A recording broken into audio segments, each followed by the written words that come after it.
LoRa is becoming more and more popular in the tech community with each day passing, and for all the right reasons. They're relatively inexpensive, and there's no subscription once you grab a LoRa radio. Today, we'll be going over another LoRa radio, which is the Meshnology N37. It's powered by the Seeed Studio Tracker L1, and it comes with a lot of neat features. If this is your first time hearing of LoRa or the Meshtastic network, LoRa simply stands for long range, and it's a wireless modulation that can take small bits of data and push them across miles and kilometers. The Meshtastic network is a mesh network that uses the LoRa protocol to create an off-grid, encrypted mesh network, and it's also open source. If you'd like a more detailed guide, we have a playlist on our channel called LoRa for Dummies, and it's pretty detailed and made very, very simple, where anybody can understand LoRa and understand how the LoRa protocol works, and different aspects of the LoRa protocol, such as LoRaWAN. Now, Meshnology radios come in easy-to-build kits, and the build guide for the N37 is down below in the description if you need a little bit of help or a step-by-step guide on how to put together your N37. Now, inside the N37, we have the Seeed Studio Wii U Tracker L1, and it's a very nice LoRa radio dev board for a lot of different reasons. I mean, this thing is packed with features. Now, the Wii U Tracker L1 comes with an OLED display, but they also have an e-paper display. You have the on and off switch right here on the side, as well as the reset button. Down here, we have a 2mm JST connector for you to attach a battery to. It does have onboard battery management, so you can charge it through the USB-C port. Now, down here, we have a 4-pin Grove connector for you to attach a different sensor to, as well as the 5-way joystick that goes up, down, left, right, and clicks down for OK. That back button that we mentioned earlier, I wish this was an OK button, and I wish this only went 4 directions, because that click down with the added joystick, I'm not a fan of, but we'll get to that later. You have GPIO pins over here, just some extra pins. I don't think that anybody will need these because it kind of has everything. Now, on the back, we have our fun stuff. We have our buzzer, and the buzzer is actually very decently loud. You'll be rushing to click that back button to shut it off. 1.25mm JST connector for you to attach your battery to. Our QuickTel GPS over here that connects instantly. And that's what we're looking for in a GPS with a LoRa radio. You want it to have no wait time, and this one does not disappoint. It gets a solid 10 out of 10, connects on boot, and I love it. Now, for the LoRa radio module, it's the same LoRa radio module that we get in the Xiao Wii U, which is the SX1262, and it does its job very well. So for 2 weeks, we tested the N37 on the user interface, the firmware, and of course, the range.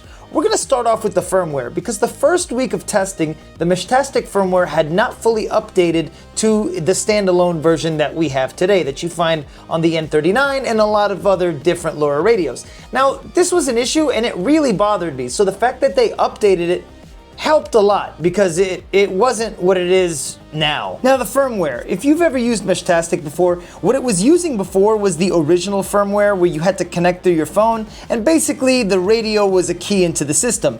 Now, it's a fully standalone device, and that's a lot better than what it was before. The fact that you can switch and toggle with the joystick between different tabs to check different messages and check range between different nodes is really nice. Now, the GPS on this device is killer. I mean, it connects instantly, and that's what we're looking for in a GPS on a LoRa radio. This is actually among the best GPS modules I've ever used on a LoRa radio. I know I thought I gave that to the N39, but this actually beats it. This is a solid 10 out of 10. Now, to turn your device on, you want to flip that switch on the side. To reset your device, you press that button right here. And for power, charging, and flashing, you have that USB-C port.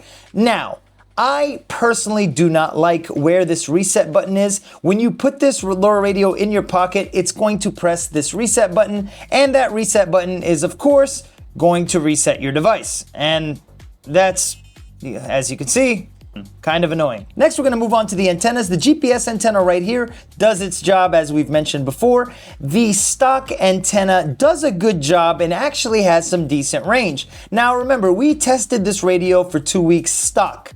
So we didn't change anything. We didn't change the antenna, and we didn't change the SMA that it comes with. Now, this is what annoys me. It comes with a male SMA with a female antenna. And if you have a lot of antennas like me, you have a lot of male antennas. Now, this could be easily fixed. but I tested it stock, and I know this isn't really a big deal, but that kind of annoyed me because that means I have to get new antennas and I have so many male SMA antennas. Now the battery life. The battery life is actually phenomenal. It lasted a full 4.5 days on a single charge. Now, there's a 3000 milliamp hour battery under here, and I wasn't expecting it to perform that well. It outperformed a lot of the other LoRa radios that we've tested before, making it a very exceptional low-power LoRa radio device. Now let's move on to the joystick. Now, the joystick has an issue. This joystick does, at least. It does not with this joystick cover, but they have since resolved this issue. It's just really annoying. Let me explain. When I want to swap between modes, I have no problem. Up, down, left, right works perfect. Except, let's say that I want to send out a message. I'm going to press down with one hand on that select button. As you can see, it's selected on its own. Let's send hi. I'm just going to try to send hi. And it skipped. Do I want to send the message? No. And it pressed yes anyway. Let's try this again. We're gonna select and we're gonna press hi. Okay, hi worked. Hi worked. Okay, that worked that time. Let's try again. One hand without holding it steady. Okay, now it's switched between tabs. Let's try new message preset. Let's try to type in hey. Okay, this is bad. Let's backspace.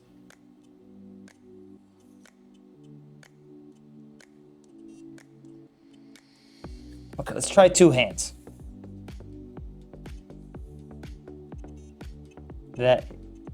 That is not working. Now you can see my problem here. It should be a lot easier to send a message, be able to pick between characters, and then hit OK. But because of the joystick cover, it skips a lot, which was infuriating. As a matter of fact, one of the best things on this LoRa radio is actually receiving messages. Sending messages, I could not get it down without getting increasingly angry. Now, even though this joystick is completely in the way, I still like the way it goes up, down, left, and right. It actually makes a lot of sense. It's the OK button that has since been fixed. That's the problem. I don't like that this back button is the back button and shuts off the screen because that's, well, completely useless to me. Especially since the reset button gets triggered every time I put it in my pocket.